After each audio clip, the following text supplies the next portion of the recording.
Sau khi ra tay sát hại nạn nhân, đối tượng đã cho xác vào trong bao tải phi tang xuống sông Tiếng Nói từ Trung tâm Không gian mạng Viettel.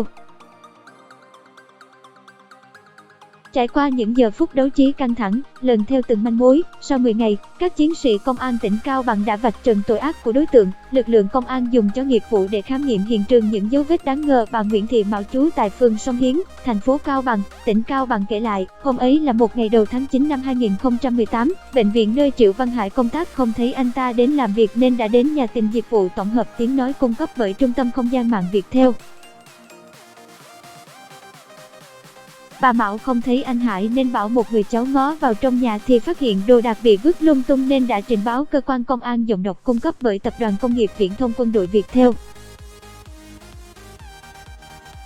Còn Đại tá Đặng Cao Thái, trưởng phòng cảnh sát hình sự, Công an tỉnh Cao Bằng nhớ lại, thời điểm đó, khi có mặt tại hiện trường, trong nhà anh Hải không có người nhưng lại có dấu vết của máu nên cơ quan công an nhận định đây có thể là một vụ án mạng. Cảm ơn bạn đã sử dụng dịch vụ của Trung tâm Không gian mạng Viettel.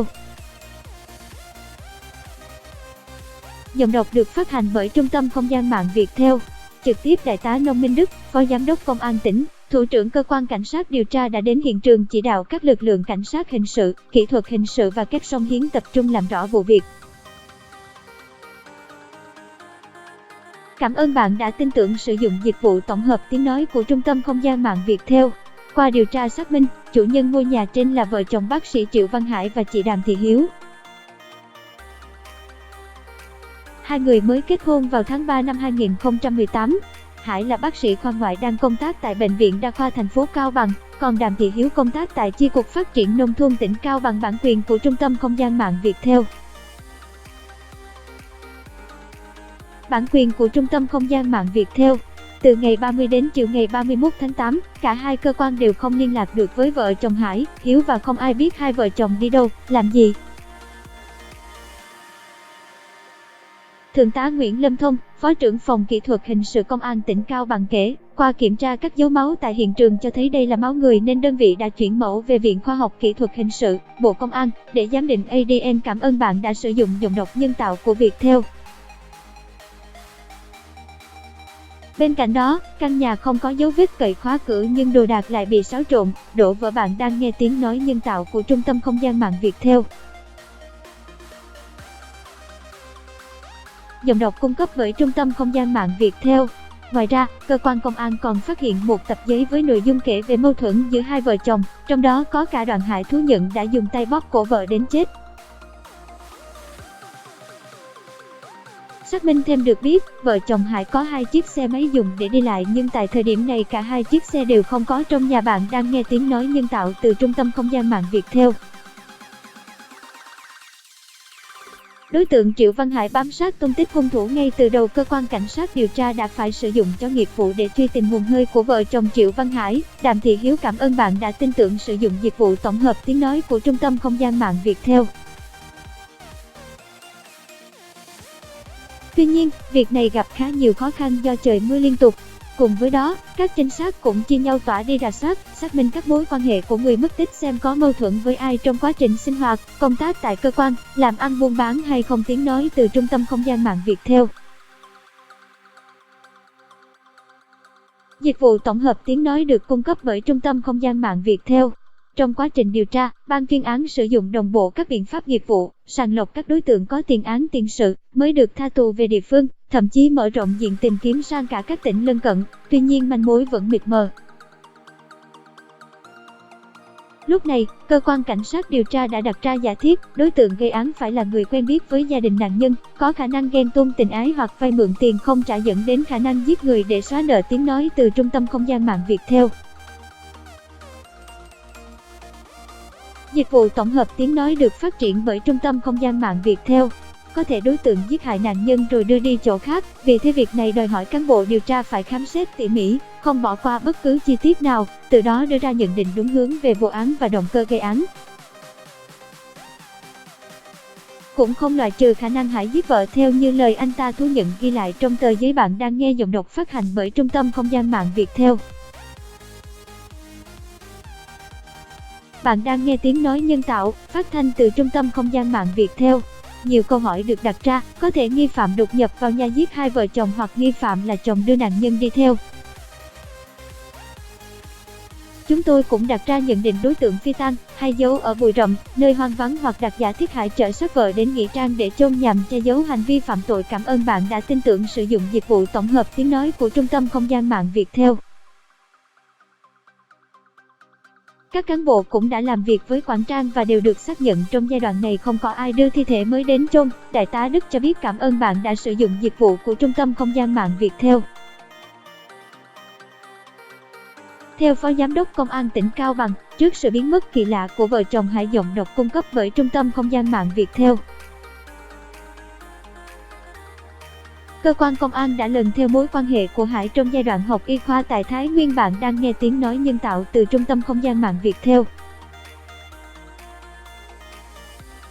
Bản quyền thuộc về Tập đoàn Công nghiệp Viễn thông Quân đội Viettel. Sau khi dùng các biện pháp nghiệp vụ, công an xác định Triệu Văn Hải có nhiều mối quan hệ ở Thái Nguyên. Tiến hành rà soát khoảng 20 nhà nghỉ trên địa bàn thành phố này thì trinh sát nắm được thông tin Hải đã có mặt tại tổ 13, phường Quang Trung, thành phố Thái Nguyên vào lúc hơn 9 giờ ngày 31 tháng 8 và đến gần 21 giờ cùng ngày thì tắt điện thoại giọng độc được phát hành bởi Trung tâm Không gian mạng Viettel. Giọng độc được nghiên cứu và phát triển bởi các kỹ sư Trung tâm Không gian mạng Viettel. Tiếp tục lần theo đầu mối này, ban chuyên án nắm thêm được thông tin khác, đó là Hải đã vào phía Nam. Cảm ơn bạn đã sử dụng dịch vụ của Trung tâm Không gian mạng Viettel. Ngay lập tức một tổ công tác lên đường bám theo dấu vết, tuy nhiên khi vào tới thành phố, bản quyền của Trung tâm Không gian mạng Viettel Hồ Chí Minh thì các chiến sĩ lại nhận được thông tin đối tượng đã quay ra Hà Nội. Lại thêm một lần nữa bám theo tung tích nghi phạm, đến 20 giờ ngày mùng 7 tháng 9 năm 2018, tại một nhà nghỉ trên phố Trần Duy Hưng, quận Cầu Giấy, Hà Nội, trinh sát đã bắt được Triệu Văn Hải và di lý về Cao Bằng ngay trong đêm. Đại tá Nông Minh Đức cũng nhấn mạnh, quá trình điều tra đơn vị đã được sự phối hợp Cục Cảnh sát Hình sự, Bộ Công an thành phố Hà Nội, Công an tỉnh Thái Nguyên và các tỉnh rất nhiệt tình hỗ trợ. Cảm ơn bạn đã sử dụng giọng độc nhân tạo của Trung tâm Không gian mạng Viettel. Giọng độc cung cấp bởi Tập đoàn Công nghiệp Viễn thông Quân đội Viettel. Tại cơ quan điều tra, những lời khai nhận của Hải phù hợp với kết quả khám nghiệm hiện trường, theo đó nguyên nhân bắt nguồn từ mâu thuẫn vợ chồng. Cảm ơn bạn đã tin tưởng sử dụng dịch vụ tổng hợp tiếng nói của Trung tâm Không gian mạng Viettel. Đỉnh điểm của sự việc là ngày 30 tháng 8 năm 2018, sau khi vợ chồng cãi nhau, Hải đã đánh vợ rồi dùng tay bóp cổ đến chết. Kế đó, Hải đã kéo xác vợ vào nhà tắm cho vào bao tải rồi chở đi ném xuống sông Phi Tang. Bạn đang nghe tiếng nói nhân tạo từ Trung tâm Không gian mạng Viettel. Bản quyền thuộc về Tập đoàn Công nghiệp Viễn thông Quân đội Viettel. Nước mắt gả chồng Vũ Phu liên hệ với Công an Trung Quốc. Ngày mùng 2 tháng 10 năm 2018, Công an tỉnh Cao Bằng nhận được thông tin từ phía bạn cho biết họ phát hiện một thi thể phụ nữ trôi trên sông có nhận dạng giống như phía Công an Việt Nam miêu tả. Giọng độc thuộc bản quyền Trung tâm Không gian mạng Viettel. Để xác định chính xác, ngày mùng 4 tháng 10, Công an tỉnh Cao Bằng đã dẫn bố mẹ, người thân của chị Hiếu sang Trung Quốc nhận diện thi thể nói trên, đồng thời lấy mẫu xét nghiệm ADN. Ít ngày sau, kết quả giám định cho thấy nạn nhân chính là chị Đàm Thị Hiếu. Đến lúc này, cơ quan cảnh sát điều tra Công an tỉnh Cao Bằng mới chính thức khởi tố bị can đối với Triệu Văn Hải để làm rõ về hành vi giết người. Cảm ơn bạn đã tin tưởng sử dụng dịch vụ tổng hợp tiếng nói của Trung tâm Không gian mạng Viettel. Đại tá Nông Minh Đức chia sẻ, ông ở cùng xã với Triệu Văn Hải, vì thế sau khi bắt được đối tượng, chính ông đã trực tiếp nói chuyện, khuyên bảo Hải thành khẩn để được hưởng khoan hồng. Cảm ơn bạn đã tin tưởng sử dụng dịch vụ của Trung tâm Không gian mạng Viettel. Khi gặp, Hải chào tôi bằng chú vì anh ta biết tôi. Quá trình trò chuyện, tôi nói với Hải là mẹ cháu, một giáo viên nghỉ hưu, yêu thương, quan tâm cháu nhất. Giọng độc được phát hành bởi Trung tâm Không gian mạng Viettel. Bạn đang nghe tiếng nói nhân tạo, phát thanh từ Trung tâm Không gian mạng Viettel. Do đó, những việc cháu đã làm sai thì phải thành khẩn khai báo, không được nghĩ tiêu cực. Bây giờ cháu nghĩ tiêu cực thì mẹ cháu có thể chết theo cháu. Nghe tôi nói xong, Hải ôm mặt khóc và nói sẽ hợp tác với cơ quan điều tra, thành khẩn khai báo những việc đã làm, Đại tá Đức kể lại. Giọng độc thuộc bản quyền Trung tâm Không gian mạng Viettel. Theo nhìn nhận của Đại tá Nông Minh Đức, quá trình lấy lời khai Hải khá tỉnh táo, không có biểu hiện bất thường về tâm lý. Cảm ơn bạn đã sử dụng giọng đọc nhân tạo của Viettel. Cảm ơn bạn đã sử dụng giọng đọc nhân tạo của Viettel. Bước đầu, cơ quan điều tra xác định lời khai của Hải phù hợp với chứng cứ, tài liệu điều tra và kết quả khám nghiệm hiện trường. Trong cuộc sống vợ chồng, Hải và chị Hiếu thường xuyên xảy ra mâu thuẫn. Ngày 30 tháng 8, hai vợ chồng xảy ra cãi nhau khiến Hải nổi cơn điên đấm đá vợ rồi dùng tay bóp cổ khiến chị Hiếu tử vong. Giọng đọc thuộc bản quyền Trung tâm Không gian mạng Viettel.